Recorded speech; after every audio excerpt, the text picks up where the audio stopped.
Yo, what's up? Welcome back to another episode of the SWUS. I got Mariners, Guardians in this one. We'll go through every single game on the board on the live show. That'll be at 4 o'clock p.m. Eastern time. We'll do WNBA first, then we'll go through all 15 MLB games. So if you're able to make it, we'd love to see you in the comments. Seattle, Cleveland here.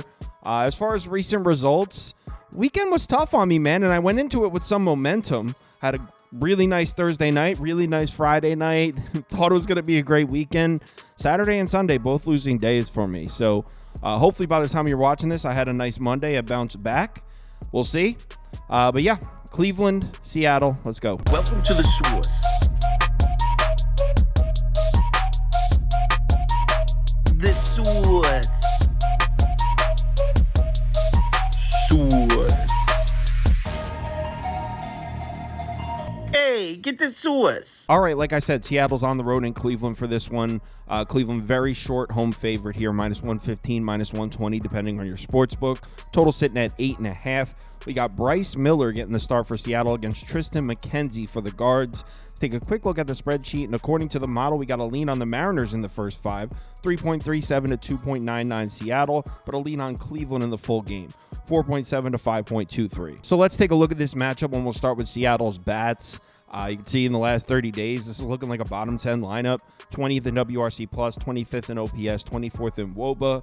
Getting a little bit better when we shrink it down to the last 14 days, the last 7 days. But as a whole, we know the Mariners bats are not setting the world on fire.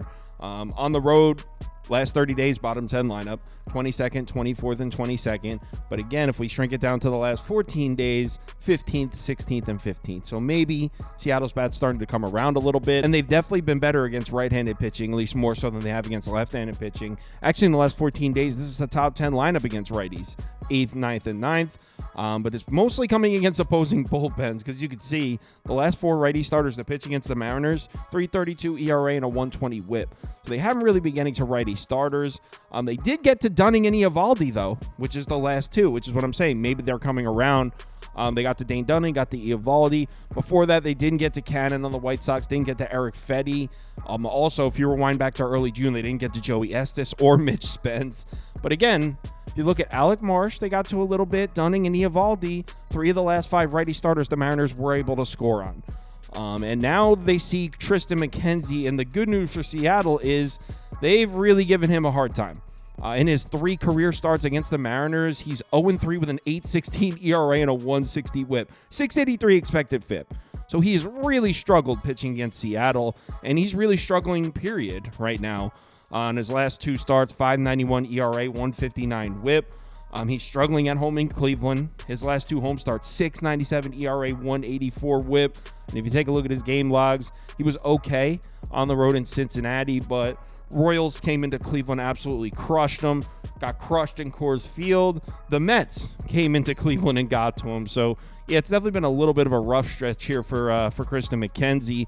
The good news would be Seattle's not the best lineup as far as hitting fastballs. Tristan McKenzie, 52.8% of his pitches are four-seam fastballs. Seattle just 24th against that pitch in the last 30 days. But he also utilizes the curveball a lot, and we saw that curveball getting tagged in the Kansas City game. Seattle's been good hitting that pitch. They're actually in the top 10 against the curveball in the last 30. Overall, on this side, I know a lot of people don't have a ton of faith in Seattle's bats, but until Tristan McKenzie can string together a couple good starts in a row, I don't think there's any reason to trust them, and I like the Mariners bats to get to him here. On the other side, we got the Cleveland bats, and as we know, guards have been hitting all season. In the last 30 days, 5th in WRC+, 8th in OPS, 6th in WOBA. If you narrow it down to the last 14 days, the last 7 days specifically, though, maybe starting to cool down a bit. You can see their numbers at home here have been solid all year. Full season, last 30, last 14. Top half of the league across the board here at home. They've definitely been getting to right-handed pitching in the last 30 days, 3rd, 4th, and 3rd. But in the last 7 days, 10th, 11th, and 11th. So again, maybe cooling down a little bit. The last 4 righty starters to pitch against Cleveland, 5.12 ERA and a 1.50 WHIP. It's not exploding on righty starters, but they are getting to them a little bit. You can see they got to Berrios. Didn't get to Bowden Francis, but other than Bowden Francis, they pretty much have gotten to every single righty starter on here. So the question becomes, can they get to Bryce Miller? Now, Bryce Miller, 5.25 ERA in his last 2 starts, 4.58 ERA in his last 6 starts. But look at the whip, 108, 102, 0.98 whip on the season. He's been pitching well. He just had some bad luck as far as runs getting across, and specifically on the road. His last 5 road starts, he's got a 7.52 ERA, 9.82 ERA in his last 2 road starts. But again, look at the whip, 127, 137, 120. I mean, this is solid. So I'm giving up a little bit of power, having some bad luck in there. I don't think Bryce Miller is an automatic fade on the road at all. And when you look at his game logs, it becomes even more clear. I mean, on the road in Kansas City, the Royals have been crushing the ball at home this year. Before that, on the road in Yankee Stadium. Before that, on the road in Baltimore. So there's a lot of righty starters. If they pitch 3 road games in a row at Baltimore, at Yankee Stadium, at Kansas City this season, they would have terrible road numbers. So I'm willing to cut Bryce Miller some slack, considering he's got a solid whip in those games. He's keeping guys off the bases, and considering he's made 3 tough road starts in a row. So I don't think Cleveland necessarily gets to this guy. And then right here, against top 10 lineups versus righties, 4.84 ERA. Oh, so Bryce Miller's getting crushed by top 10 lineups, right? Well, look at the whip.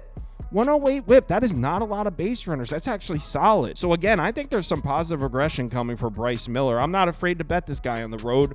Now, it's not a great sign that he throws a lot of 4-seam fastballs, 44.9% of his pitches. Cleveland has crushed the 4-seam fastball. They're second in the last 30 days. But his other 3 pitches, sinker, slider, splitter, Cleveland's bottom 10 in Major League Baseball against all 3 of those pitches. I don't think it's crazy to think Bryce Miller pitches a good game here. Now, when we take a look at the bullpen matchup in this one, I mean, no question, Cleveland's bullpen has been better. They've had the best bullpen in baseball this year, but Seattle's bullpen's been pretty solid also. Definitely a borderline top 10 bullpen themselves. That being said, they haven't been nearly as good on the road. You can see Seattle's bullpen on the road, that's actually bottom 5, bottom 6. They're excellent at home. So the fact that this game's in Cleveland means Guardians definitely have the edge in the late innings. Offensively, though, against bullpens, look how much better Seattle has been scoring runs in the late innings than Cleveland. Top 10 versus bottom 10. So, I mean, I'm not saying the late innings is even. I'm saying it definitely evens out a bit, considering Seattle is able to get to opposing bullpens and Cleveland hasn't been. So overall, as far as betting this game, I think Bryce Miller is going to pitch well, and I do not trust Tristan McKenzie right now. So I'm going to go with the Mariners here. I know it's a short price, fading Cleveland at home. They've been one of the most, if not the most profitable home team in Major League Baseball this year. But I like Seattle to get to Tristan McKenzie, and I don't think it's that much of a mismatch in the late innings. So I'm going to go Mariners first 5 and Mariners full game in this one. Seattle up. Like I said earlier, live shows at 4 o'clock p.m. Eastern time. If you're able to make it, I'd love to see you in the comments. If you want my top bets or top bets from anyone on the staff here, head over to KyleKirms.com and sign up for Sauce Network Plus. It comes with top bets, access to the Discord, and you can participate in the weekly betting league. $100 and a trophy to the winner every week. It's been fun. So head over to KyleKirms.com and sign up if you're interested. Let's have ourselves a nice Tuesday. Hopefully by the time you're watching this, I had a nice Monday night. We'll see. Remember to bet responsibly, and I'll talk to you in the Discord.